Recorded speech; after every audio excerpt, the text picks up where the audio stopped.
اینجا کوره آقا جماله، سیاه‌طلایی لنگرود.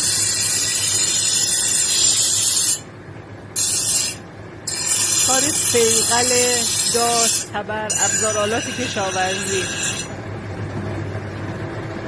شغلی که تو گیلان خیلی کم شده. با اینکه ابزار کشاورزی باید چیز بشه، اما این شغل خیلی کم شده.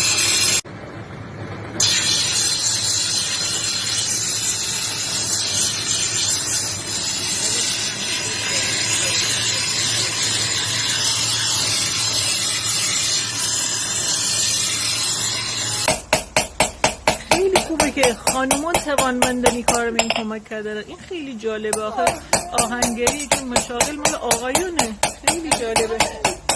آره همه سلامش کنیم از اون موازی جاری یاد بگه اول اصل یاد بگه. این داره برند جماله، تو کیاکلای لنگرود درست میشه. بهترین داره هست که تولید میشه. همه کارگاهشون یه کار خونگیه، خانوادگی انجام میدن.